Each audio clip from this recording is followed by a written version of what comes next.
Hello प्यारे बच्चों, तो आज हम स्टार्ट कर रहे हैं अपने क्लास 12th का first chapter that is electric charges and fields. तो ये जो चैप्टर है हमारे टॉपिक के अंदर आता है, main topic that is electrostatics. Okay, तो देखो बच्चों, अब पढ़ाई करना शुरू कर दो क्योंकि काफी समय तो बीत चुका है। ओके, समर वेकेशन सारा ओवर, तो अब मन लगा के पढ़ाई करो एंड बस अब 12th क्लास में वो चीजें रिपीट नहीं करनी है जो 11th में कर चुके हो, ठीक है ना। इस साल अच्छा करना है। तो हमारा जो फर्स्ट यूनिट है दैट इज इलेक्ट्रोस्टैटिक्स। इसका मीनिंग क्या है प्यारे बच्चों? इसका मीनिंग है, इलेक्ट्रो से आपको कुछ समझ आ रहा होगा, इलेक्ट्रॉन, समझ पा रहे हो ना। इलेक्ट्रॉन यानी, और इलेक्ट्रॉन में क्या होता है? चार्ज होता है। तो चार्ज और स्टैटिक्स का मीनिंग आपको पता है, रेस्ट। तो ये जो यूनिट है फर्स्ट यूनिट, इसमें हमें पढ़ना है चार्जेस एट रेस्ट। जब आपके जो चार्जेस हैं इलेक्ट्रिकल चार्जेस वो रेस्ट में है तो हमें पढ़ना है इनके लिए क्या प्रॉपर्टीज होगी, इनके बीच में फोर्स क्या होगा, इनके बीच का पोटेंशियल क्या होगा, पोटेंशियल एनर्जी क्या होगी। ओके, तो your first unit is electrostatics. So electrostatics is that branch of physics in which we study about the charges at rest. इतना याद रखना। ओके, तो इस यूनिट के अंदर जो आपका फर्स्ट चैप्टर है, इस यूनिट के अंदर जो हमारा चैप्टर है, उस चैप्टर का नाम पहला है, ये है, this is chapter 1, electric charges and fields.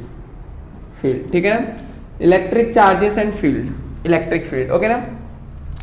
तो इलेक्ट्रिक चार्ज अपने अराउंड एक फील्ड प्रोड्यूस करता है और इनके बीच में फील्ड की वजह से फोर्स लगती है। तो ये सारी चीजें हमें पढ़नी है।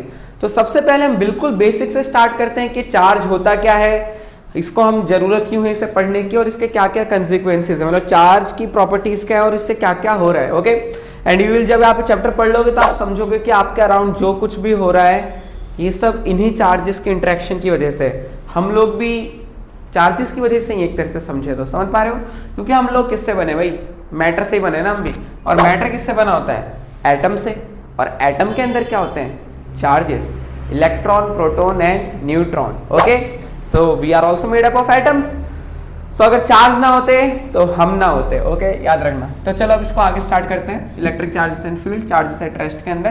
तो सबसे पहले जैसे हम बात कर रहे हैं आपकी, हम किस चीज की बात कर रहे हैं? हम चार्जेस की बात कर रहे हैं। ओके, सो लेट्स सी कि चार्जेस से क्या मतलब है आपका। लिख लो पहले, चार्ज क्या है आपके लिए? It is an intrinsic property, it is an intrinsic property of elementary particles of matter, elementary particles of matter, okay, which gives rise to force between them। मतलब अगर एलिमेंट्री पार्टिकल्स में चार्ज ना होते तो उनके बीच में फोर्स नहीं होती। आपने अगर याद है तो 11th क्लास में आपने टाइप्स ऑफ फोर्सेस पढ़ी थी कि there are only 4 type of forces, your gravitational force, your this one electromagnetic force, electrostatic force कह लो, and the third one is weak nuclear force and एक स्ट्रॉन्ग न्यूक्लियर फोर्स। ओके ना। Okay, तो हम nuclear forces को तो बात नहीं कर रहे हैं क्योंकि वो तो आपके न्यूक्लियस के अंदर लगती है। ओके, और ग्रेविटेशनल फोर्स आप कहते हैं 11th क्लास में पढ़ चुके हो, ग्रेविटी वाला पूरा चैप्टर। इस बार हम इलेक्ट्रिक फोर्सेस की बात कर रहे हैं, इलेक्ट्रोस्टैटिक फोर्सेस की, ठीक है ना। तो आपको इतना तो पता है कि इलेक्ट्रोस्टैटिक फोर्सेस बहुत ज्यादा स्ट्रांग होती है ग्रेविटेशनल फोर्स है, अगर आपको थोड़ा बहुत याद है। और मैं बता देता हूं, देखो, अगर 2 इलेक्ट्रॉन्स यहां रखे हुए हैं, आपको पता है इलेक्ट्रॉन्स का मास बहुत ही क्या होता है? कम होता है, बहुत ही कम, ठीक है ना। ओके, अगर 2 इलेक्ट्रॉन्स रखे हैं, इनका मास है कितना? आपका एक इलेक्ट्रॉन का मास है 9.1 इंटू 10 की power -31 kg। Mass of electron is 9.1 into 10 to the power -31 kg। तो अगर 2 मास 1 मीटर की दूरी पे रखे हुए हैं, 1 मीटर की दूरी पे रखे हुए हैं, तो इन पे ग्रेविटी की वजह से फोर्स कितना लगना चाहिए? G m1 m2 upon r²। और G की वैल्यू कितनी होती है? 6.67 इंटू 10 की पावर -11। याद होगा ग्रेविटेशनल कांस्टेंट। इसको इससे मल्टीप्लाई करोगे आप, 9.1 into 10 to the power -31 into 9.1 into 10 to the power -31, तो क्या दिखेगा आपको? आपको ये दिखाई देगा कि, और नीचे r की वैल्यू तो 1 है, 1 मीटर पार्ट है तो 1 का स्क्वायर 1 ही। तो ये वैल्यू कितनी कम आ जाएगी, पहली -31 है, -31 है, -31 -31 ऐड होकर -60 हो जाएंगे, -62 में ये -11 ऐड हो जाएगा, ठीक है ना, -73। तो ये जो मल्टीप्लाई करके आएगा मतलब इतनी मतलब ग्रेविटी की वजह से जो फोर्स होगी इनके बीच में बहुत ही कम होगी, ओके ना, इतना समझे। बट जब हम दो इलेक्ट्रॉन्स को आपस में रखते हैं तो हम देख पाते हैं कि उनके बीच में फोर्स बहुत ही स्ट्रांग है। तो कोई सोच सकता था कि हो सकता है ग्रेविटी हो, लेकिन ग्रेविटी की फोर्स तो बहुत ही कम है, यानी कि कोई एक्स्ट्रा फोर्स है जो उनके बीच में एक्ट कर रही है, और इस एक्स्ट्रा फोर्स को ही हम इलेक्ट्रोस्टैटिक फोर्स कहते हैं, ठीक है ना प्यारे बच्चों, that we are gonna study in this chapter, यही हमें पढ़ना है। तो समझ गए। तो चार्ज क्या है, एक ही एलिमेंट्री पार्टिकल से क्या मतलब है, जो हमारे इलेक्ट्रॉन प्रोटॉन है, समझ पा रहे हो ना, एटम के अंदर जो उसके भी सब एटॉमिक पार्टिकल्स होते हैं उन्हें कहते हैं। तो ये उनकी एक इंट्रिंसिक प्रॉपर्टी है जिनकी वजह से उनके बीच में फोर्स अराइज होती है, ठीक है ना, ओके, क्लियर रहेगा। अगर चार्ज नहीं होता तो उनके बीच में फोर्स नहीं होता, समझो। आपको बेसिकली ये चीज पता है कि आपको पता है कि एक एटम कैसा होता है, यहाँ पे न्यूक्लियस होता है, न्यूक्लियस के अंदर प्रोटॉन होते हैं और न्यूट्रॉन होते हैं, ओके, और इसके अराउंड आपको पता है कि इलेक्ट्रॉन्स घूम रहे होते हैं, ठीक है ना, they are orbiting the nucleus, okay ना, ओके। तो आप क्या देख पा रहे हो कि इलेक्ट्रॉन्स के बीच में फोर्सेस है, उनके अंदर चार्ज है, जो आप पढ़ चुके हो, ठीक है ना, electron are charged species. Proton में भी चार्ज होता है, यानी कि अगर मैं यहाँ पे इलेक्ट्रॉन की जगह दो प्रोटॉन रखता तो उनके बीच में भी ग्रेविटी की फोर्स तो लगती है, लेकिन वो भी कम ही होती, बट उनके बीच में भी एक ये इलेक्ट्रोस्टैटिक फोर्स एक्ट करती है, ओके, और उनमें भी चार्ज सेम है, ठीक है। तो जितना फोर्स दो इलेक्ट्रॉन्स के बीच में लगा उतना ही फोर्स दो प्रोटॉन्स के बीच में लगा, यानी कि हम समझ गए कि दोनों के अंदर जो चार्ज है वो सेम है। लिखते हैं ना, the charge on electron is equal to the charge on proton, बस नेचर अपोजिट होता है, प्रोटॉन में पॉजिटिव चार्ज होता है और इलेक्ट्रॉन में नेगेटिव चार्ज, ओके प्यारे बच्चों।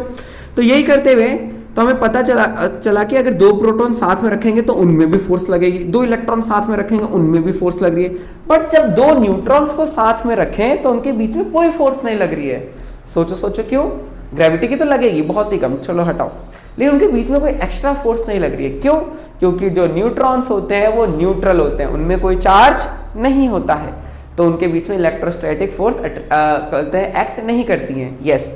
तो जिस अगर कहते हैं एलिमेंट्री पार्टिकल में चार्ज नहीं होगा उसके बीच में ये एक्स्ट्रा फोर्स एक्ट नहीं करेगी, ओके प्यारे बच्चों। अब आपसे कोई पूछता है चार्ज, तो आप बड़े आराम से बता सकते हो कि बेटा charge is that property of a matter, और matter in the sense elementary particles of matter, जिसकी वजह से उनके बीच में फोर्स अराइज होती है, ओके। और उससे आप कह सकते हो एडिशनल फोर्स, क्योंकि ग्रेविटी तो लगनी है, उसे हटा दो, उसके अलावा एक एक्स्ट्रा फोर्स जिसे हम कहते हैं इलेक्ट्रोस्टैटिक फोर्स, ओके। और ये बेसिक स्ट्रक्चर आपको पता है कि इलेक्ट्रॉन, प्रोटॉन और न्यूट्रॉन से मिलकर हमारा बना हुआ होता है, ओके प्यारे बच्चों। सो दिस इज इट।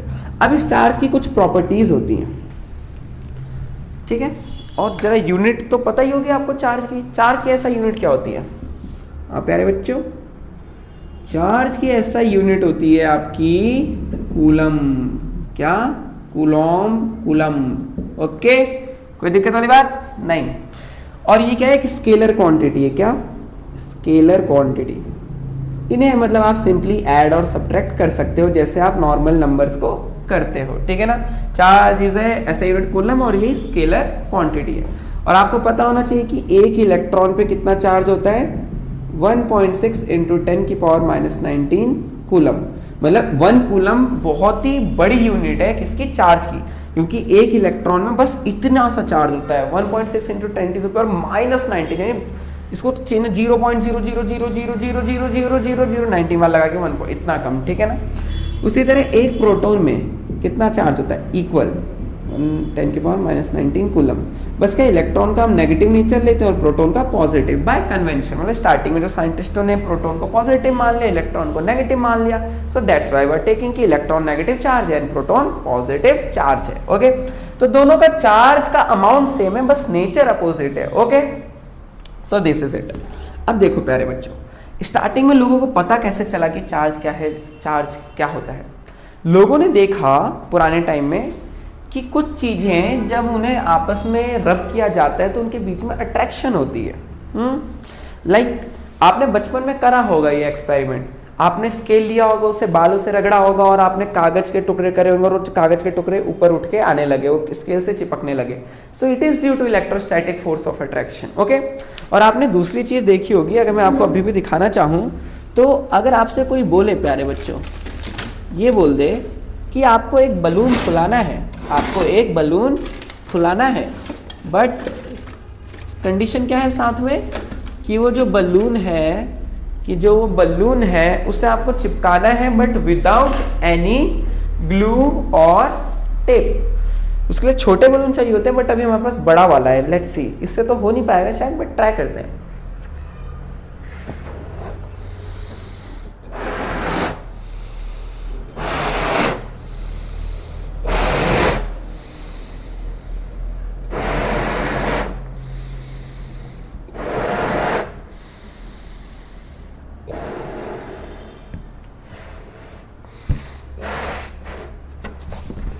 काफी बड़ा फुला लिया है हमने। Okay, so this should be enough. Party करेंगे इसके बाद, पार्टी बहुत होती है हमारे यहाँ। चलो, तो ये हमारे पास बलून है, इसे थोड़ा सा रब कर लेते हैं। ओए, ये तो फट गया।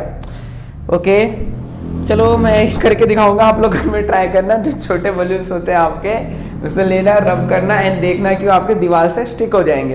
तो इससे क्या पता चलता है कि जो आपने बलून उसे जब रब करा तो वो बलून क्या हो गया, चार्ज हो गया। अभी हम पढ़ने वाले हैं चार्ज क्या हो गया, मीनिंग क्या है कि चार्ज होने का।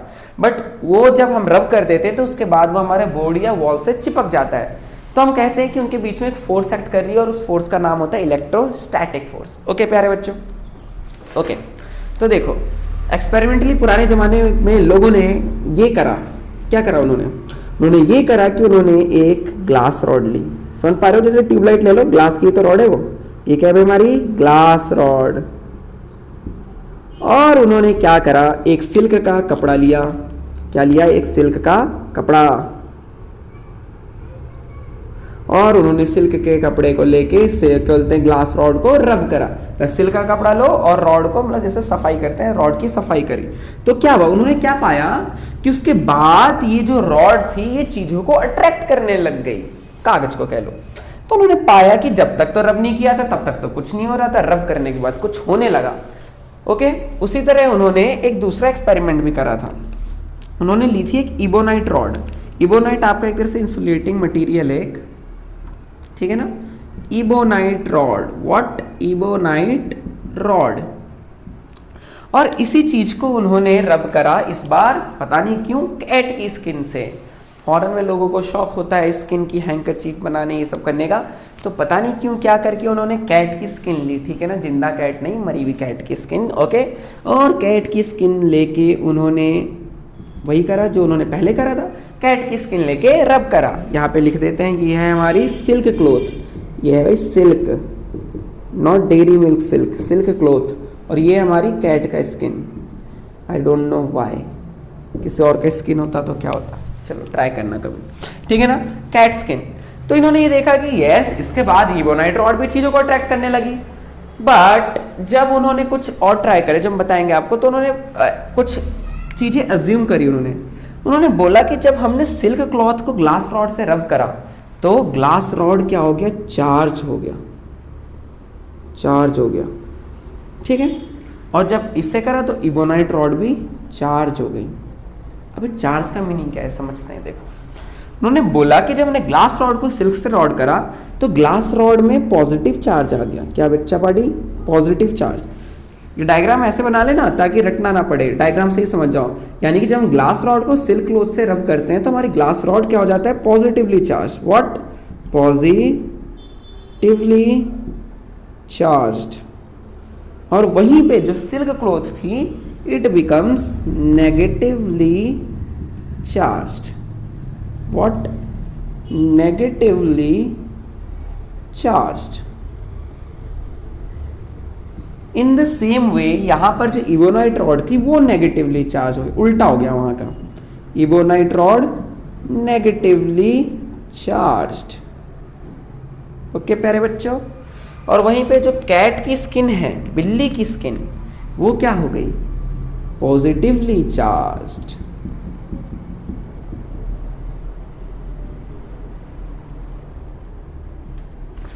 तो इससे उन्होंने पता करा कि चार्ज का नेचर दो तरह का है, एक है पॉजिटिव और एक है नेगेटिव, नॉट दूसरा। तो याद रखने का कि जब ग्लास रॉड को सिल्क से रब करते हैं तो ग्लास रॉड पॉजिटिव और सिल्क नेगेटिव, वहीं पे जब इबोनाइट रॉड को कैट की स्किन से रब करा तो कैट स्किन पॉजिटिव और इबोनाइट रॉड नेगेटिव। ओके, तो देखो, तो अगर हम ग्लास रॉड और इबोनाइट रॉड को जब पास में ले गए तो हमने क्या पाया कि वो एक दूसरे को अट्रैक्ट कर रहे हैं। इससे क्या समझ आया, इसमें है पॉजिटिव और इसमें है नेगेटिव। इससे हमें ये समझ आया कि opposite charges attract each other. What? Opposite charges attract each other. Meaning क्या है इसका, समझ ही गए होगे। जैसे मैग्नेट होता है opposite poles attract each other, जैसे इंसानों में होता है अपोजिट्स अट्रैक्ट, कहते तो हैं, आई डोंट नो। तो ठीक है ना, तो यहाँ पे क्या है कि जब ये पॉजिटिव और ये नेगेटिव चार्ज पास में आए तो एक दूसरे को अट्रैक्ट करे। तो इससे हमें ये एक प्रॉपर्टी का पता चला चार्जेस की कि opposite charges attract each other. और वहीं पे अगर हम सिमिलर चार्जेस को लेके जाएं, क्या सिमिलर चार्जेस को, तो दे रेपेल ईच अदर। मतलब कि अगर मैं इस कैट स्किन पॉजिटिवली चार्ज है और मेरी ग्लास रॉड भी पॉजिटिवली चार्ज है, इनको पास में लाऊंगा तो they will repel each other. Okay, तो similar charges repel each other and opposite charges attract each other. It is also a property of charge, जो हमें पता चला। ओके, तो हमें दो चीजें पता चली। पहले तो क्या बोलते हैं, चार्ज का नेचर दो तरह का है, पॉजिटिव और नेगेटिव। और दूसरा कि पॉजिटिव मतलब positive positive repel, negative negative repel, but positive और नेगेटिव अट्रैक्ट। ओके, यहां तक की कहानी क्लियर है? ठीक है बच्चा पार्टी, तो आगे बढ़ते हैं। अभी बॉडी के चार्ज होने से मतलब क्या है, लेट्स सी। इन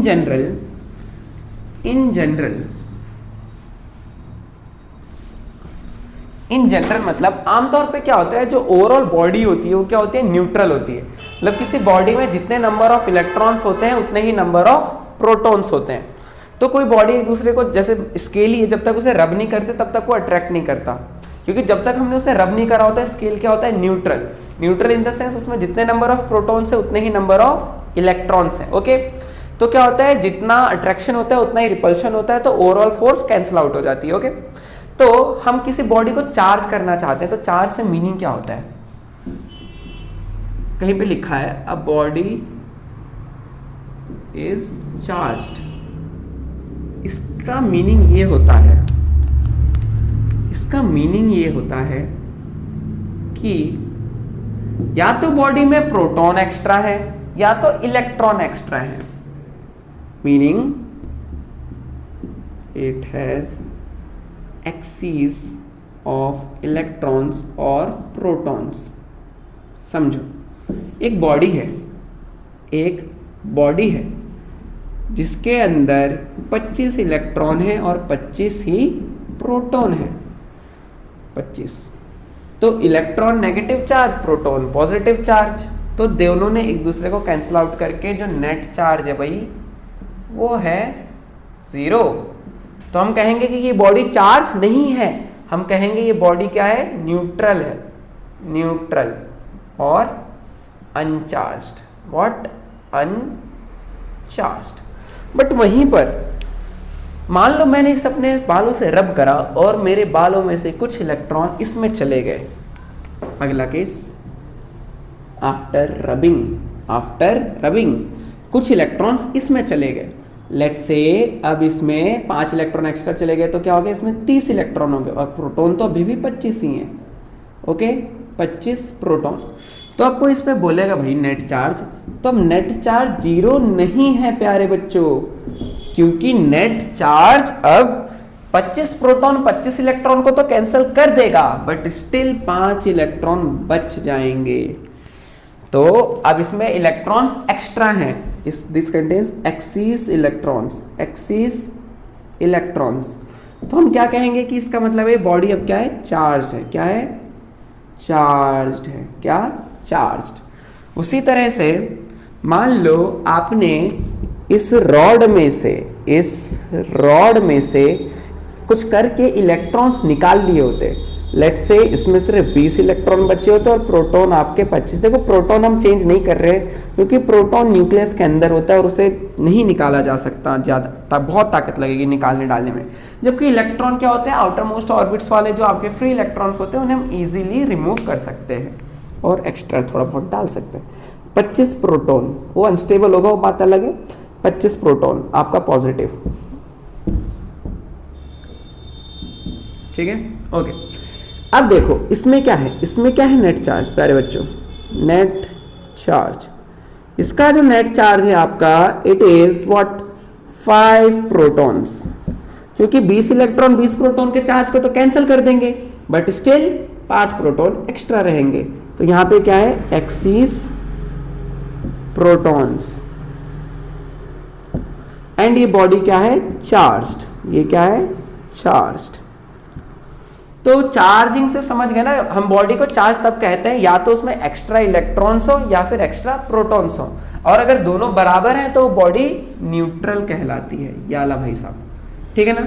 तो हमें किसी बॉडी को चार्ज करना है तो उससे हमें या तो ज्यादा इलेक्ट्रॉन्स होने चाहिए प्रोटॉन से, या फिर प्रोटॉन से कम इलेक्ट्रॉन्स होने चाहिए। अगर प्रोटॉन से ज्यादा इलेक्ट्रॉन्स हैं तो उसे हम कहेंगे, क्या बोला भाई, अगर इलेक्ट्रॉन्स ज्यादा हैं प्रोटॉन से तो हम उसे कहेंगे नेगेटिवली चार्ज्ड, ठीक है ना।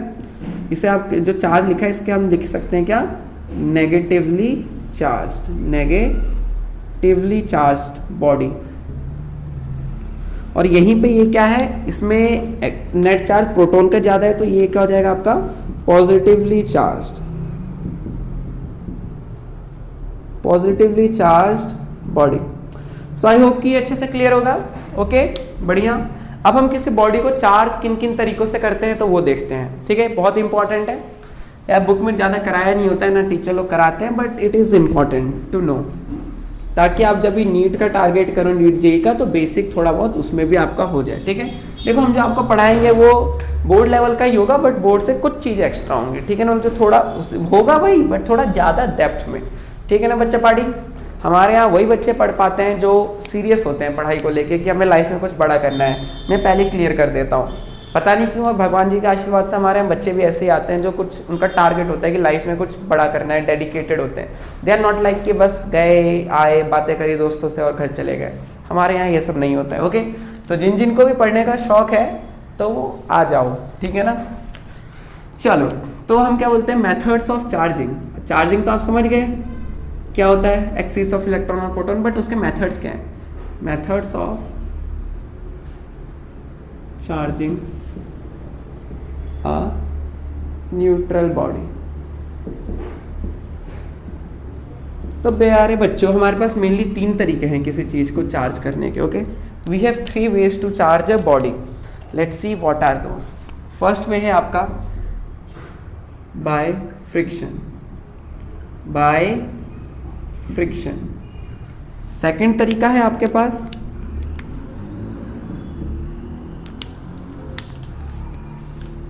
Bye conduction. दिख रहा है आपको अच्छे से, यस। एंड तीसरा तरीका है बाय इंडक्शन। इंडक्शन कुकर सुना है, उसमें आग नहीं जलती है फिर भी खाना गर्म हो जाता है ना, यस, बाय इंडक्शन। अब देखो प्यारे बच्चों, इसमें स्टार्टिंग वाला इजी है, थर्ड वाले को थोड़ा डिटेल में समझना है। फ्रिक्शन का मीनिंग क्या होता है, जब कोई 2 बॉडीज आपस में रब करती हैं तो उनमें से चार्ज एक बॉडी से दूसरे बॉडी में ट्रांसफर हो जाता है इन जनरल, थोड़ा बहुत।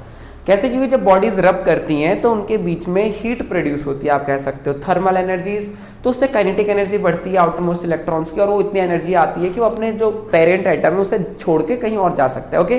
तो जब हम स्केल को रब करते हैं या फिर जब बलून को रब करते हैं और वो चिपकाते हैं, तो जो उस समय बॉडी चार्ज भी होती है, it is due to friction, ठीक है ना। चार्जिंग, बस देखो इलेक्ट्रॉन किस बॉडी में से निकलेगा, जिसमें वो ज्यादा वीकली अट्रैक्टेड होगा, जिसमें इलेक्ट्रॉन बहुत ही टाइटली बाउंड है आपका, क्या बोलते हैं, किसी चीज से, एटम से, न्यूक्लियस से, तो वो नहीं निकलेगा। लेकिन अगर कोई इलेक्ट्रॉन है वो बहुत ही वीकली कनेक्टेड है आपके न्यूक्लियस से, तो वो इजीली उसे छोड़ देगा, तो वहां से निकल जाएगा, तो उसमें इलेक्ट्रॉन कम हो जाएगा, और जहां जाएगा उसमें इलेक्ट्रॉन बढ़ जाएगा, तो दोनों बॉडी चार्ज हो जाएंगी। जिसमें से निकला वो क्या हो जाएगा, पॉजिटिवली चार्ज, क्योंकि उसमें इलेक्ट्रॉन कम हो गए, प्रोटॉन उतने के उतने ही है। अगर पहले 25 प्रोटॉन थे और 25 इलेक्ट्रॉन, अब मान लो एक निकल के चला गया तो अब 24 इलेक्ट्रॉन हो गए, तो अब 24 इलेक्ट्रॉन 24 प्रोटॉन को कैंसिल आउट कर देंगे, लेकिन एक प्रोटॉन अभी भी बचा रहेगा। तो जिसमें से इलेक्ट्रॉन निकला वो पॉजिटिवली चार्ज, और जिस बॉडी में एक इलेक्ट्रॉन गया, लेट से वहां पे भी 25 प्रोटॉन और 25 इलेक्ट्रॉन थे पहले से दूसरी बॉडी में, लेकिन अब एक इलेक्ट्रॉन वहां चला गया, तब वहाँ पे कितने हो गए 26 इलेक्ट्रॉन, और प्रोटॉन तब भी 25 ही थे, तो नेट चार्ज कितना हो जाएगा, 1 इलेक्ट्रॉन एक्स्ट्रा, तो वाली बॉडी क्या हो जाएगी, नेगेटिव चार्ज। ओके, तो जिसमें से इलेक्ट्रॉन निकलता है वो पॉजिटिवली चार्ज, और जिसमें इलेक्ट्रॉन जाता है वो हमारा जिसमें से इलेक्ट्रॉन निकलता है वो हमारा पॉजिटिवली चार्ज, और जिसमें इलेक्ट्रॉन जाके ऐड हो जाते हैं वो बॉडी क्या हो जाएगी, नेगेटिवली चार्ज, क्योंकि वहां पे इलेक्ट्रॉन ज्यादा हो जाएंगे और यहाँ पे प्रोटॉन ज्यादा है। बहुत बढ़िया। Charging by rubbing two bodies, जो कि आप समझ गए हो, हमने जो आपको एक्सप्लेन करा कि जब आप स्केल को अपने प्यारे प्यारे बालों से रब करते हो तो वो स्केल क्या हो जाता है, चार्ज हो जाता है। क्या हो जाता है, चार्ज, और फिर वो चीज़ों को अट्रैक्ट करने लगता है। ओके, और यही रीज़न है, अगर मैं यहाँ पे अच्छे से बता, देखो जो आपके ये जो होती हैं जिनमें पेट्रोल और डीजल ट्रांसपोर्ट होता है उन ट्रक्स में, तो वहाँ पे देखो क्या होता है, जो व्हील्स होती हैं वो घूम रही होती हैं, ठीक है ना, और ऊपर लोहे का पार्ट है, ठीक है ना, समझ पा रहे हो ना। तो जब वो घूमती हैं तो रोड और उनके बीच में फ्रिक्शन है, समझ पा रहे हो, तो रब कर रहे हैं, तो उससे क्या होता है, वो आपकी बॉडी चार्ज हो जाती है। क्या, चार्ज हो जाती है, ठीक है ना। और जो ऊपर का टॉप पोर्शन है, जो लोहे वाला पोर्शन है, तो अब धीरे धीरे वो बॉडी चार्ज हो गई तो क्या होगा, उनके बीच में अट्रैक्शन होगा, ठीक है ना, क्या, अट्रैक्शन। और एक चीज होती है जिसे हम कहते हैं डिस्चार्ज, ये भी समझ लो, यहीं पे थोड़ा सा इंपॉर्टेंट है। डिस्चार्ज का मतलब क्या होता है, जब दो चार्ज बॉडीज अपने अंदर, जैसे जिसमें इलेक्ट्रॉन ज़्यादा है वो अपने अंदर का इलेक्ट्रॉन बाहर फेंके जिसमें कम है, ताकि वो चार्ज बराबर हो जाए, तो उसे कहते हैं डिस्चार्ज। जब दो चार्ज बॉडीज एकदम से न्यूट्रल हो जाती है चार्ज शेयर करके, जैसे जब बिजली गिरती है, या फिर जब सर्दियों में जब हम स्वेटर निकालते हैं तो हमें क्रैकलिंग जो साउंड आती है, कड़क कड़क, और कंबल को ऐसे ऐसे करते हैं तो चिंगारियाँ दिखती है, it is due to yes discharge.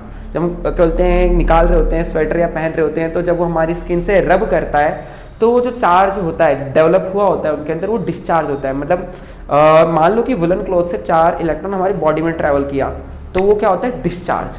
तो ऐसे में चिंगारी निकलती है, ठीक है, समझ पा रहे हो ना। तो आज समझे कि जो हम स्वेटर निकालते हुए क्रैकलिंग साउंड सुनते हैं स्वेटर पहनते हुए, तो it is due to discharge, और ये चार्जेस की वजह से ही है, क्योंकि बॉडी फ्रिक्शन की वजह से चार्ज हो जाती है। एंड इवन जो बिजली गिरती है, lightning, it is also discharge, क्योंकि जो ऊपर का बोलते हैं क्लाउड है वो ज़्यादा चार्ज हो जाता है और ग्राउंड रिलेटिवली कम, तो जब बैलेंस आउट होने के लिए ऊपर से करंट चार्जेस नीचे की तरफ ट्रैवल करते हैं तो हमें लाइटनिंग की फॉर्म में दिखाई देता है। ओके, तो जैसे हम बता रहे थे कि जो फ्लेमेबल होती है, जिनमें आग लग सकती है, तो अगर उसमें वो डिस्चार्ज हुआ और चिंगारी से पूरा टैंक जल सकता है, समझ पा रहे हो ना, जिसके अंदर पेट्रोल डीजल रखा हुआ है, तो लोग क्या करते हैं, वो अपने ट्रक में से, जैसे आपने देखा होगा ना सिलेंड्रिकल ज़्यादातर वो ट्रक होते हैं, ठीक है ना, व्हील्स, तो इनमें क्या होता है, इनमें एक चेन लगी होती है, क्या, लोहे की चेन, जो कि ज़मीन से कनेक्टेड होती है, वो चलती रहती है और ज़मीन से ठुकती रहती है। चेन क्या है, एक कंडक्टर है, और कंडक्टर्स में क्या होता है, चार्ज इजीली फ्लो करते हैं। तो होगा क्या यहाँ पे, एक्चुअली में जो चार्ज आपके अंदर ये डेवलप हो रहा है इसमें, ठीक है ना, गाड़ी के अंदर यहाँ पे सरफेस पे, वो चार्ज ग्राउंड में सीधे ट्रांसफर हो जाएगा, तो चार्ज कभी बिल्डअप ही नहीं हो पाएगा और ना डिस्चार्ज होगा, ठीक है। तो याद रखना, एग्जाम में क्वेश्चन आ सकता है कि ट्रक्स में ये जिनमें फ्लेमेबल चीज़ें होती हैं, मतलब जिनमें आग लग सकती है, एक्सप्लोजिव, उनमें चेन क्यों लगी रहती है, तो आप लिखोगे it is due to it is put into place so that the charge that is developed on the truck is transferred to the ground and the chain acts as a contact between truck and the ground. Okay, तो जो charge है वो truck से ground में चला जाता है। Okay, so this is your charging by friction. Then comes your charging by conduction. अब देखो प्यारे बच्चों, चार्जिंग बाय कंडक्शन का मतलब क्या है कि हम किसी अनचार्ज बॉडी को टच करा के चार्ज कर रहे हैं किसी दूसरी चार्ज बॉडी। समझो, हमारे पास एक ये इंसुलेटिंग स्टैंड है प्लास्टिक का, और इसके ऊपर एक स्फेयर रखा हुआ है मेटेलिक, ये स्फेयर है, ठीक है ना, और अभी ये न्यूट्रल है, मतलब नेट चार्ज जीरो है इसमें, जितने प्रोटॉन उतने इलेक्ट्रॉन। अब इसके बगल में मैं क्या लाया, एक चार्ज बॉडी लाया, छोटा सा ये मैं लेके आया। ये है क्या है, इसे मैं लेट से इसे हमने कह दिया ये नेगेटिवली चार्ज है, ठीक है ना, मतलब मैं इसे अलग से फ्रिक्शन से चार्ज करके लाया हूँ नेगेटिव। अब हम क्या करेंगे, इस बॉडी को लाके इस पर टच कर देंगे। ये क्या है, पहले क्या है, अभी न्यूट्रल है, अभी क्या है, न्यूट्रल है। ओके, लेकिन जब मैं इस बॉडी को लाके इस पर टच करूंगा, मतलब मैंने इसको टच करा, तो क्या होगा, इसमें से इलेक्ट्रॉन निकल के इसमें चले जाएंगे, तो इलेक्ट्रॉन इसमें आ जाएंगे। कुछ इलेक्ट्रॉन, जरूरी नहीं सारे हैं, ठीक है ना। तो इलेक्ट्रॉन्स इसके अंदर आ जाएंगे और वो इलेक्ट्रॉन अब इसके अंदर आ जाएंगे तो इसमें अब नंबर ऑफ इलेक्ट्रॉन्स तो बढ़ गया। तो पहले ये न्यूट्रल थी लेकिन अब न्यूट्रल नहीं रही। तो बाय कंडक्शन क्या होता है, जब हम एक चार्ज बॉडी को एक अनचार्ज बॉडी से टच कराते हैं, टच मतलब कंडक्ट करवाते हैं, ठीक है ना, पढ़े हो ना कॉन्वेक्शन, कंडक्शन, रेडिएशन। तो वही कंडक्शन मतलब जब हीट टच होकर ट्रांसफर होती है, तो यहाँ पे टच चार्ज क्या हो रहा है, टच होकर ट्रांसफर हो रहा है, ठीक है ना, that is called charging by conduction. जब हम किसी बॉडी को when we charge a body by making it in contact with a charge body, ठीक है ना, हम एक अनचार्ज बॉडी को चार्ज बॉडी से कॉन्टैक्ट में लाते हैं तो जो अनचार्ज बॉडी होती है वो भी चार्ज हो जाती है। Okay, so this is your charging by conduction. Okay, clear है बात। तो इसमें क्या हुआ, इसमें याली बॉडी में से चार्ज कम हुआ, मतलब इसमें से इलेक्ट्रॉन निकले और इसमें चले गए, समझ पा रहे हो ना, इलेक्ट्रॉन्स ट्रांसफर इसमें से इसमें। बढ़िया। अब देखो चार्जिंग बाय इंडक्शन क्या है। चार्जिंग बाय इंडक्शन का मतलब है इंडक्शन में हम टच नहीं कराएंगे, बिना टच कराए ही बॉडी को चार्ज कर देंगे। तो लेट्स देखो, अब इंडक्शन में भी होता है एक टेम्पररी इंडक्शन और एक परमानेंट इंडक्शन। तो पहले टेम्पररी इंडक्शन देखते हैं, ठीक है। देखो यहाँ पे हमारे पास एक इंसुलेटिंग स्टैंड है, मतलब प्लास्टिक का, ताकि चार्ज ट्रैवल ना करे, वरना तो से इलेक्ट्रॉन हुआ था, अगर ये कंडक्टिंग होता तो यहीं से ट्रांसफर हो जाता। ओके, और यहाँ पे हमने अपना एक स्फीयर रखा है। व्हाट, यहाँ पे हमने अपना एक स्फीयर रखा हुआ है, ये अभी न्यूट्रल है भाई साहब, क्या है, न्यूट्रल है। और अब मैं इसके अराउंड एक और स्फीयर लेके आया, बड़ा सा, छोटा सा, कैसा भी, ठीक है, जो कि पहले से लेट से नेगेटिवली चार्ज है। क्या है, नेगेटिवली चार्ज है। क्या है, नेगेटिवली चार्ज है, ठीक है। तो अब क्या होगा, देखो ये नेगेटिवली चार्ज है और ये न्यूट्रल है, पहले से न्यूट्रल है। अब मैं इसे बस इसके पास लाके रख रहा हूँ, टच नहीं कराऊंगा, मैं बस इसके पास लाके रखूंगा। तो जब मैं इसे इसके पास लाके रखूंगा तो होगा क्या इसके साथ, इसमें क्या होगा, अब ये हमने अभी आपको बता दिया था कि चार्जेस एक दूसरे को अट्रैक्ट करते हैं, डिसिमिलर मतलब अपोजिट चार्जेस। तो ये क्या करेगा, ये प्रोटॉन्स को अट्रैक्ट करेगा और इलेक्ट्रॉन्स को रेपेल करेगा। क्या मतलब, जैसे नेगेटिवली चार्ज है तो ये अगर यहाँ पे जो इलेक्ट्रॉन होंगे उससे रेपेल करेगा, क्योंकि similar charge repel each other. तो प्रोटॉन तो इधर के इधर ही रह जाएंगे भाई, लेकिन यहाँ के जो इलेक्ट्रॉन थे वो इससे दूर भाग जाएंगे, क्योंकि उन्हें कोई धक्का मार रहा है, और इलेक्ट्रॉन इधर आ जाएंगे साइड में, नीचे की तरफ, इस तरफ, पीछे की तरफ। तो देखो ये बॉडी क्या हो गई, टेम्परेरीली चार्ज हो गई, सिंपली बोले तो पोलराइज्ड हो गई, क्योंकि एक तरफ ये पॉजिटिवली चार्ज हो गई और एक तरफ नेगेटिवली, याला हिस्सा पॉजिटिव है, याला हिस्सा नेगेटिव है। लेकिन देखो जैसे ही मैं इस चीज को दूर हटाता हूँ, ये दोबारा से इलेक्ट्रॉन्स अपनी जगह पे वापस आ जाएंगे और बॉडी पहले थी वैसी हो जाएगी। तो ये टेम्परेरी तौर पे कह सकते हैं, हमने इसे टेम्परेरीली चार्ज किया है, ठीक है ना, समझ पा रहे हो। हमने क्या करा, एक चार्ज बॉडी को, नेगेटिवली चार्ज को इसके पास लेके आए, तो इसने क्या करा, इलेक्ट्रॉन्स को रेपेल करा, तो इलेक्ट्रॉन बॉडी के ये स्फीयर है उस तरफ चले गए, मतलब उस कोने में उस तरफ, और प्रोटॉन अपने वहीं के वहीं रहे, ठीक है ना, क्योंकि ये तो अट्रैक्ट ही कर रहे हैं और ये इलेक्ट्रॉन को रेपेल कर रहा है, तो दूर हो गए। तो अब क्या होगा इनके बीच में, अब जैसी इस बॉडी को जब तक है तब तक तो है वैसा, ठीक है ना, लेकिन जैसी बॉडी जाएगी दोबारा से मिक्स हो जाएंगे। जैसे क्लास में जब टीचर आते हैं तो बच्चे एकदम से चुप हो जाते हैं और टीचर के जाते ही शोर चालू। Okay, this is kind of, मतलब ये पहले साथ में मिलकर बातें कर रहे थे, जैसे ही आया ये दूर हो, अलग अलग हो गए। Okay, this is it. लेकिन एक दूसरा क्या तरीका है, मैं ऐसे चार्ज करना चाहता हूँ कि मैं इस अपनी याली, मेन चीज याद रखना, टच नहीं करा है। ओके, बट अब मैं क्या बताना चाहता हूँ कि हम इसको चार्ज करना चाहते हैं और ऐसे चार्ज करना चाहते हैं कि मैं इस बॉडी को हटा भी दूं तब भी ये बॉडी चार्ज ही रहे। ओके, बात है, क्लियर बात है। तो चलो, तो देखो उसके लिए हम क्या कर सकते हैं, यही सेम एग्जाम, इसी को हम कंसिडर करते हैं आगे। सेकंड केस में यहाँ पे हमारे पास अपनी सेम बॉडी है, पहले न्यूट्रल है, यहाँ पर ये क्या है भाई साहब, पहले न्यूट्रल थी, ऑब्वियस बात है, अब चार्ज हो गई तो अब न्यूट्रल नहीं रही है। ओके ना, चलो अभी न्यूट्रल थी, इसके बगल में मैं लेके आया अपना यही सेम चीज, टच नहीं है, टच नहीं है, देख रहे हो ना, ये बोल मत देना भाई ये टच है। ओके, टच नहीं है, और ये आपकी नेगेटिवली चार्ज है। तो पहले तो यही चीज होगी पोलराइजेशन, जैसा वो बताया आपको कि नेगेटिवली चार्ज रीअरेंज कर लेंगे अपने आप को, इलेक्ट्रॉन्स उधर चले जाएंगे प्लस इधर, एंड जो इलेक्ट्रॉन्स थे वो रेपेल हो गए, इसमें थोड़ा और ज़्यादा बना देता हूँ, और इलेक्ट्रॉन्स इधर चले गए। अब हमने क्या करा, यहाँ पे मान लो ग्राउंड है, ये क्या है, इंसुलेटिंग स्टैंड है, पता है ना, तभी तो चार्ज ट्रांसफर नहीं हो रहा है, इंसुलेटिंग स्टैंड। अब हम क्या करेंगे, अब हमने क्या करा, हमने एक तार ली और उसे ग्राउंड से कनेक्ट कर दिया वायर से। अब ग्राउंड एक अच्छा है, मतलब ग्राउंड चीज़ों को ट्रेवल करते हैं, इलेक्ट्रिसिटी पास हो जाती है ज़मीन के अंदर, ठीक है ना, उसे हम ग्राउंडिंग कहते हैं। तो हमने इसे ग्राउंड कर दिया, इसका सिंबल ये होता है, ठीक है ना। तो क्या होगा, ये जो एक्सिस जो इलेक्ट्रॉन्स थे इधर, ये कहाँ ट्रांसफर हो गए, ग्राउंड में हो गए, ठीक है ना, ये इलेक्ट्रॉन्स ग्राउंड में चले गए। ओके, अब मैं इस तार को हटा देता हूँ, अब मैंने इस तार को हटा दिया, तो अब जो इलेक्ट्रॉन्स थे वो तो निकल गए। अब मैं अगर इस चीज़ को भी हटा दूँ, ये जो चार्ज बॉडी थी, तो भाई साहब अब तो इलेक्ट्रॉन, पहले तो इलेक्ट्रॉन दोबारा मिक्स हो सकते थे, बट अब तो इलेक्ट्रॉन है ही नहीं कि मिक्स हो, तो हमने बॉडी को क्या कर दिया, चार्ज कर दिया। अब ये बॉडी परमानेंटली पॉजिटिवली चार्ज हो गई, पॉजिटिवली चार्ज। अब हमने अपनी जो दूसरी बॉडी थी उसे हटा भी दिया तो भी ये चार्ज है, ठीक है ना। So this is method is called charging by induction. Okay प्यारे बच्चों, तो आपको आई होप कि अच्छे से क्लियर हो गया होगा कि हम बॉडी को चार्ज कैसे करते हैं, ठीक है ना। और डिस्चार्ज करने का भी तरीका यही है।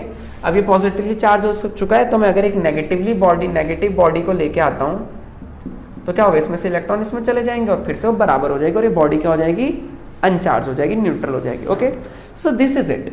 तो आज की क्लास में आपने ये सीखा कि चार्ज होता क्या है, और हम किसी बॉडी को चार्ज कहते हैं तो उसका मीनिंग क्या होता है, ठीक है ना, कि चार्ज का मीनिंग क्या है, और चार्ज का अपने आप में क्या मीनिंग है, कि एक प्रॉपर्टी है जिसकी वजह से एलिमेंट्री पार्टिकल्स एक दूसरे को अट्रैक्ट करते हैं। ओके, अब एक चीज देखो, बेसिकली आपको पता है कि इंसुलेटर और कंडक्टर क्या होते हैं। देखो प्यारे बच्चों, कंडक्टर आपको पता है कि those things in which electrons can flow easily are called conductors, जिसमें इलेक्ट्रॉन इजीली फ्लो कर सके। और वो चीजें जिसमें इलेक्ट्रॉन्स इजीली फ्लो नहीं कर सकते, जिसमें फ्लो नहीं करते हैं, they are called what, insulators. और आपका डाइलेक्ट्रिक जो है वो भी इंसुलेटर की एक नया वर्ड है, डाइलेक्ट्रिक, ये याद रखो, क्योंकि वो दोनों तो आप बचपन से ही पढ़ते आए हो। देखो डाइलेक्ट्रिक्स लिख लो, पहली चीज तो यही, डाइलेक्ट्रिक्स आर ऑल्सो इंसुलेटर्स, बस एक चीज एक्स्ट्रा है, which transfer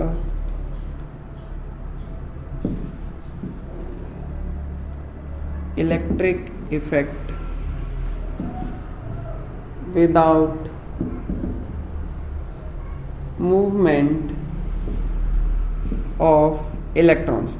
जैसे हमने बताया ना, इंसुलेटर्स में इलेक्ट्रॉन्स मूव नहीं करते हैं, तो जो आपका डाइलेक्ट्रिक है, ये जो सब्सटेंस है, इसमें भी इलेक्ट्रॉन्स मूव नहीं कर सकते हैं। मान लो, समझो एक स्फेरिकल शेप में मेरे पास एक डाइलेक्ट्रिक है, डाइलेक्ट्रिक इंसुलेटर एक ही है, पहले तो इतना दिमाग में सेट कर लो, ठीक है ना। तो ये जो डाइलेक्ट्रिक है, इसमें मैंने मान लो कि मैंने इसको चार्ज दिया, मैंने इसको पॉजिटिव चार्ज दिया, तो ये जो पॉजिटिव चार्ज है वो एक ही जगह पे लोकलाइज रहेगा, मतलब इधर उधर नहीं जाएगा, जहां रखा है वहीं रहेगा। जबकि अगर ये लोहे का बॉल होता, कंडक्टर, तो ये चार्ज क्या होता है, यूनिफॉर्मली डिस्ट्रीब्यूट हो जाता, हर जगह फैल जाता। बट इसमें क्या है, इसमें चार्ज जहां देते हैं वहीं पे रहता है, एट रेस्ट, ठीक है, चार्ज मूव नहीं कर सकता क्योंकि it is not a conductor. Okay, अब हम आगे जो टॉपिक पढ़ने वाले हैं, इलेक्ट्रिक फील्ड होता है। तो जहां पे इलेक्ट्रिक चार्ज होता है उसके अराउंड एक इलेक्ट्रिक फील्ड जनरेट होती है। तो जो ये डाइलेक्ट्रिक है, यहाँ पे अगर मैंने चार्ज दे दिया है, अब यहाँ पे चार्ज है, तो इसके अराउंड एक इलेक्ट्रिक फील्ड जनरेट होगी। भले ही ये कंडक्टर नहीं है, लेकिन इसके अराउंड भी इलेक्ट्रिक फील्ड होगी, क्योंकि इसके अंदर चार्ज तो भरा हुआ है ना, भले ही वो एक ही जगह रुका हुआ है, ठीक है ना, एक ही जगह फिक्स्ड है। तो यही है कि बोलते हैं ये इलेक्ट्रिक इफेक्ट शो करते हैं, but without movement of electrons. तो these are called dielectric and dielectrics are insulators. Okay okay, अब देखो प्यारे बच्चों, हम कैसे डिटेक्ट करेंगे कि कोई बॉडी चार्ज है या uncharge. How will we detect कि बॉडी इज चार्ज और अनचार्ज। तो उसके लिए हमारे पास एक बहुत ही सिंपल सा एक इंस्ट्रूमेंट होता है जिसे हम कहते हैं gold leaf electroscope. What? Gold leaf electroscope, ठीक है ना, शॉर्ट फॉर्म में GLE, गोल्ड लीफ इलेक्ट्रोस्कोप। बहुत ही ब्यूटीफुल इंस्ट्रूमेंट है ये होता है आपके पास एक एयरटाइट कंटेनर होता है, ओके, और यहाँ से इसके दो पत्ते लगे हुए होते हैं, जिससे हम एक गोल्ड के बने होते हैं, किसके? गोल्ड के, सोने के। और ये जो सरफेस है ये एयरटाइट होता है, ढक्कन बंद होता है, इसमें ऊपर एक वायर आई हुई होती है, ठीक है ना, जो वायर इससे कनेक्टेड होती है। ओके, तो देखो इसका काम कैसे है। जब इससे हम किसी चार्ज बॉडी से टच कराते हैं, मान लो मैं इसने लाया कुछ जो कि ये नेगेटिवली चार्ज थी, ठीक है ना बॉडी, तो जैसे ही मैं टच कराऊंगा ये नेगेटिव चार्ज इसमें से इसमें ट्रांसफर होगा, और इसमें भी नेगेटिव आ जाएगा, इसमें भी नेगेटिव चार्ज डिस्ट्रीब्यूट हो जाएगा। तो जब दोनों ही पत्तियों में सेम चार्ज हो जाएगा तो पत्तियां क्या होंगी, एक दूसरे को रेपेल करेंगी। क्या करेंगी, रेपेल। तो वो पत्तियां ऐसे दूर हो जाएंगी, समझ पा रहे हो ना, मतलब ऐसे है तो वो ऐसे हो जाएंगी, एक दूसरे को रेपेल। तो अगर ये दूर हो गई तो मुझे पता चल जाएगा कि ये क्या बोलते हैं, ये जो इसके अंदर है वो बॉडी चार्ज है, ये बॉडी चार्ज है, क्योंकि अगर ये चार्ज नहीं होती तो इलेक्ट्रॉन जाते ही नहीं। ओके, इससे हम नेचर नहीं पता कर पाएंगे, नेचर का भी एक अलग तरीका है, लेकिन अगर अब ऐसे भेजे तो दोनों तरफ इलेक्ट्रॉन जाएंगे और ये एक दूसरे को रेपेल करेंगे। ठीक है, अब ये अब देखो जितना ज्यादा चार्ज होगा उतना ज्यादा रेपेल करेंगे। तो कितना एंगल से मुड़े, ये कितना एंगल से शिफ्ट हुए, उसकी मदद से मैं चेक करूं तो मैं बता सकता हूं कि अमाउंट कितना था चार्ज का। ठीक है ना, बट सिंपली बेसिकली आप इसे ऐसा करो कि it is used to detect charge, कि कोई बॉडी चार्ज है या नहीं, क्योंकि अगर कोई बॉडी अनचार्ज होती तो ये दूर जाते ही नहीं। ठीक है ना, अब मान लो मैं यहाँ से कोई न्यूट्रल बॉडी से कनेक्ट करता हूँ तो इसके अंदर का जो इलेक्ट्रॉन थे वो इसमें से निकल जाएंगे और ये पत्ते दोबारा से ऐसे पास में आ जाएंगे। ठीक है ना, क्लियर है बात। सो this is your gold leaf electroscope. ठीक है, बहुत ही सेंसिटिव होता है ये, और इसे हम एल्यूमिनियम से भी बना सकते हैं, जरूरी नहीं है सोना ही हो। तो हम आपको बना के दिखाएंगे एक्चुअली कि हम बनाएंगे एल्यूमिनियम लीफ इलेक्ट्रोस्कोप। ओके, तो लिख लो पहली चीज लाइन कि gold leaf electroscope is an instrument which is used to detect charge, used to detect and measure charge. Okay प्यारे बच्चों, ठीक है। So this is your gold leaf electroscope. इसका काम है चार्ज को डिटेक्ट करना, और कैसे करता है समझ गए ना, अट्रैक्शन और रिपल्शन के बेस पे। अब एक चीज लिखो, properties of charges.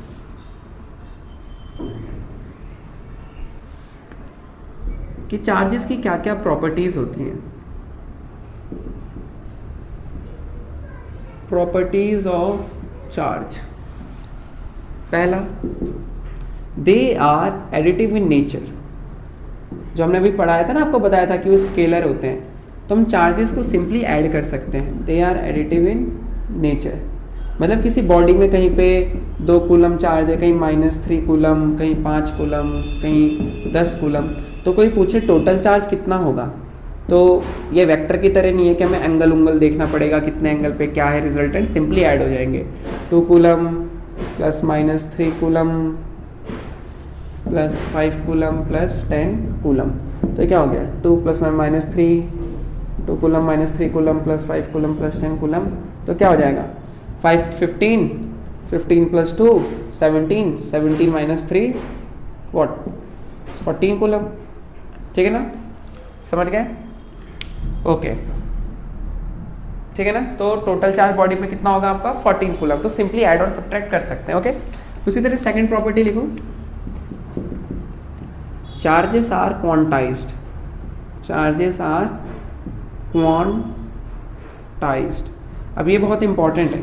Charges are quantized का मीनिंग क्या है कि किसी बॉडी में जो चार्ज है वो कोई रैंडम वैल्यू नहीं ले सकते, they have some fixed values, कि वो फिक्स्ड वैल्यूज ही किसी बॉडी में चार्ज हो सकती है। इसे ऐसे समझो, जैसे आप अगर सीढ़ियों पे चढ़ते हो तो आपको पता है या तो आप पहले स्टेप पे होगे या दूसरे स्टेप पे या तीसरे स्टेप पे। आप कभी ये नहीं बोलोगे कि मैं 1.5 स्टेप पे हूँ, मतलब यहाँ पर हूँ, क्योंकि या तो आपका पैर यहाँ होगा या यहाँ होगा या यहाँ होगा, कभी भी 1 से लेके 2 के बीच में पैर नहीं होगा। ओके, तो उसी तरह चार्जेस आर क्वांटाइज्ड का मीनिंग ये होता है कि जो सबसे छोटा चार्ज किसी बॉडी पे हो सकता है वो है 1 इलेक्ट्रॉन का, जिसे हम एलिमेंट्री चार्ज भी कहते हैं। क्या एलिमेंट्री चार्ज, क्योंकि 1 इलेक्ट्रॉन से छोटा चार्ज हमें अलग से नहीं मिला है। ठीक है ना, मतलब जो सबसे छोटा चार्ज है वो 1 इलेक्ट्रॉन का चार्ज है, और वो है 1.6 × 10⁻⁻19 कूलम अभी आपके लिए। ठीक है ना, तो ये है, तो जो कि किसी बॉडी में सबसे छोटा चार्ज इतना ही हो सकता है। और इसके बाद जो अगला चार्ज हो सकता है, अब किसी बॉडी में 1 इलेक्ट्रॉन होंगे या फिर सीधे फिर अगला 2 इलेक्ट्रॉन होंगे। कभी ऐसा तो होगा नहीं कि 1 इलेक्ट्रॉन प्लस आधा इलेक्ट्रॉन, 1 इलेक्ट्रॉन नहीं तो 2 इलेक्ट्रॉन, तो 2 इलेक्ट्रॉन होंगे तो उस बॉडी में क्या हो जाएगा 2 × 1.6 × 10⁻⁻19 coulomb, that is what 3.2 × 10⁻⁻19 coulomb. वहीं पे किसी बॉडी पे 3 इलेक्ट्रॉन है तो कितना हो जाएगा 4.8 × 10⁻⁻19 कूलम। किसी बॉडी में ऑब्वियस सी बात है, बॉडी में ऐसे ही इलेक्ट्रॉन हो सकते हैं, या तो 1 होगा, 2 होगा, 3 होगा या 4 होगा, तो ये कितना मिल जाएगा आपको 4.8।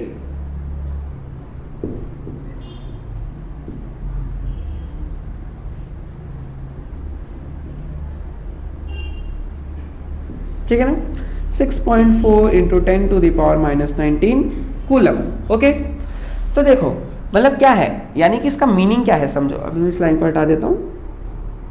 2 इलेक्ट्रॉन मतलब कि किसी बॉडी में या तो इतना कूलम चार्ज होगा, नहीं तो सीधे इतना होगा, और ये अगर इससे ज़्यादा हो तो सीधे ये होगा और फिर ये होगा। मतलब ज़्यादा में कितने भी हो सकता है, लेकिन कभी ऐसा नहीं होगा कि इस और इसके बीच का मिले। मतलब कभी ऐसा नहीं होगा कि किसी बॉडी में इतना चार्ज मिल रहा है आपको 2 into 10⁻⁻19 coulomb, not possible. Sir पर जैसे 3.2 4.8 के बीच में कोई चार्ज आपको किसी बॉडी में नहीं मिलेगा, क्योंकि किसी बॉडी में इलेक्ट्रॉन पूरे ही हो सकते हैं, ठीक है, कभी बीच की वैल्यूज नहीं मिलेंगी। इसलिए हम लिखते हैं कि जो टोटल चार्ज किसी बॉडी पे है वो Ne है। ये क्यों क्या है, टोटल चार्ज, और E क्या है, चार्ज ऑफ वन इलेक्ट्रॉन, और जो N की वैल्यू है ये आपकी ये है 0 1 2 3 एंड सो ऑन। मतलब किसी बॉडी पे भी या तो E या 2E या 3E चार्ज होगा, जो हम यहाँ कह रहे हैं, ठीक है ना। So this is called charges are quantized, और चार्जेस क्वांटाइज्ड इन नेचर, ठीक है ना। इसे वर्ड्स में ऐसे लिख सकते हो आप, total charge on a body is an integral मतलब इंटीजर होना चाहिए, ठीक है ना, integral multiple of charge of 1 electron. किसी बॉडी पे जो टोटल चार्ज होगा वो एक इलेक्ट्रॉन के चार्ज का इंटीग्रल मल्टीपल ही होगा, मतलब n टाइम्स E। ये इक्वेशन लिख लेना, ठीक है ना। So this means charge is quantized. Okay प्यारे बच्चों, इसके अलावा जो नेक्स्ट प्रॉपर्टी है, it is very simple and you all know those things already, कि चार्जेस आर कंजर्व्ड माने they can neither be created nor be destroyed, they can only be transferred from one body to another। जो अभी हम कर रहे हैं कि एक पॉजिटिव बॉडी से नेगेटिव में चार्ज भेज दें, नेगेटिव से पॉजिटिव में, तो हम चार्ज क्रिएट नहीं कर रहे हैं, हम क्या कर रहे हैं, चार्ज को सिर्फ ट्रांसफर कर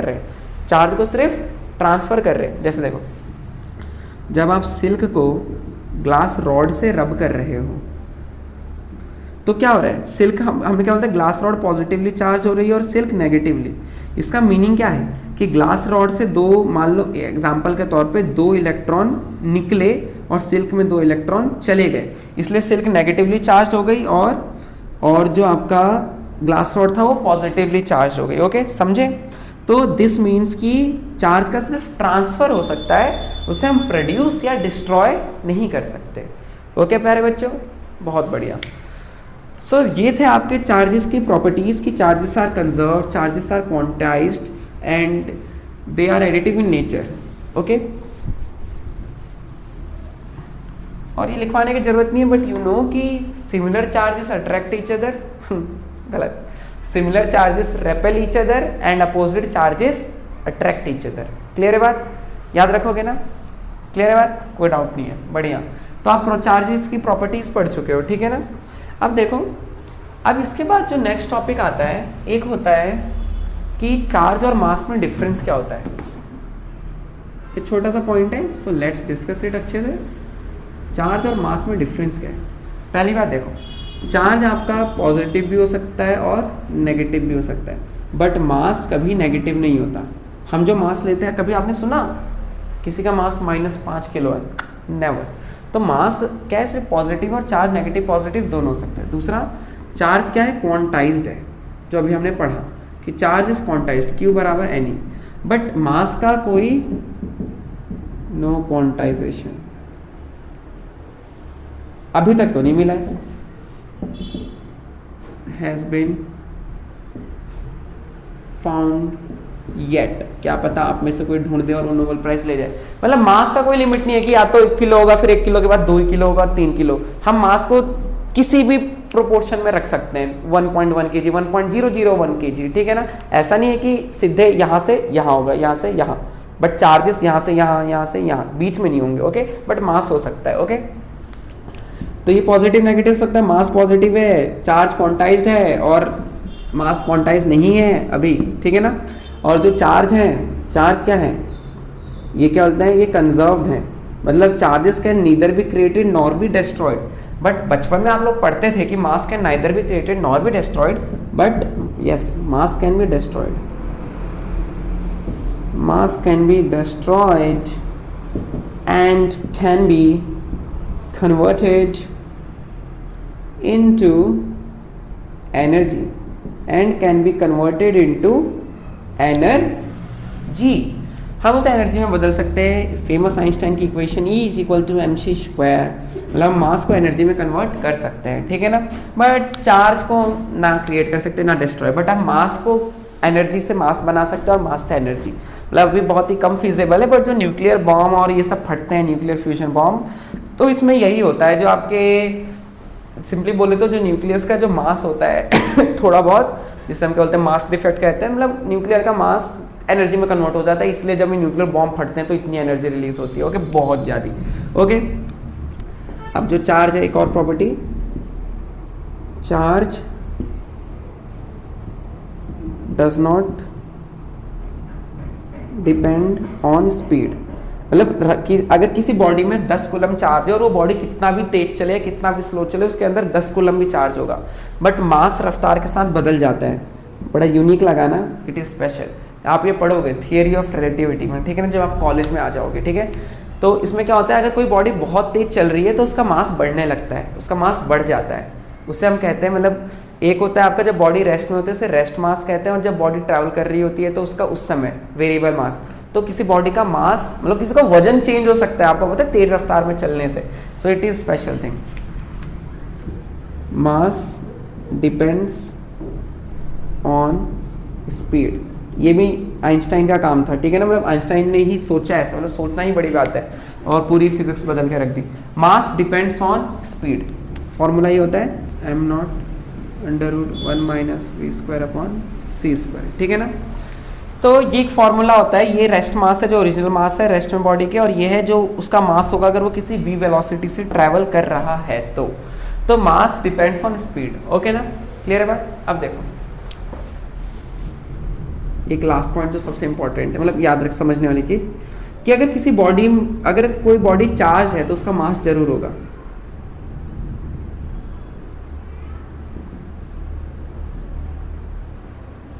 If a body is charged,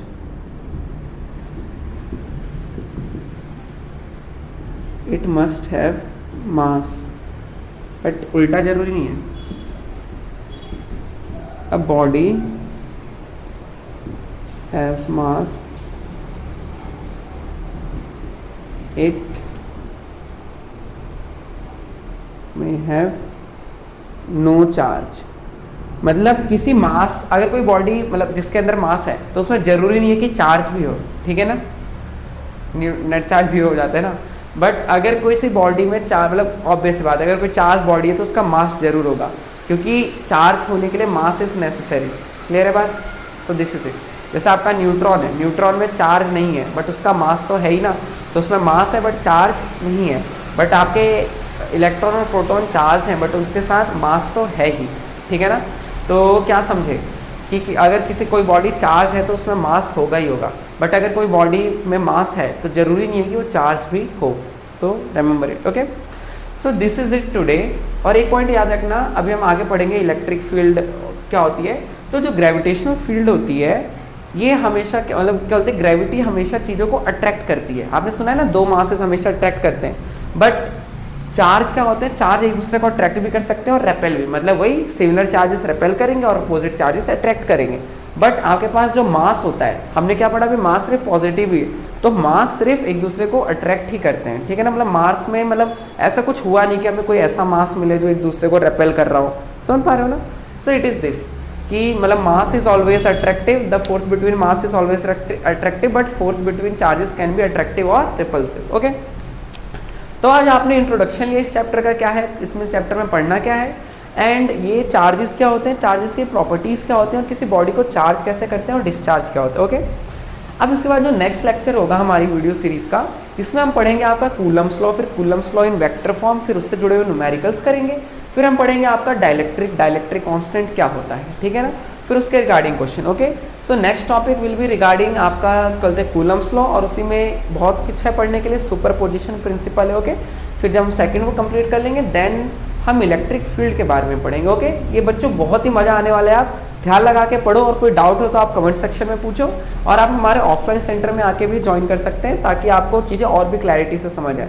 क्योंकि ऑब्वियस सी बात है, मतलब ऐसा लगता है कि मतलब ऑनलाइन तो बढ़िया है ही, लेकिन ऑफलाइन में एक जो डायरेक्ट कनेक्शन होता है, हम देख पाते हैं कि बच्चे कैसा परफॉर्म कर रहे हैं, उन्हें क्या समझ आ रहा है, बच्चों का हाव भाव क्या है, ठीक है ना। So it is like that, अगर आप आओगे तो आपको और ज़्यादा मजा आएगा, ठीक है। तो सी यू सून प्यारे बच्चों, जल्दी ही मिलते हैं, बाय बाय।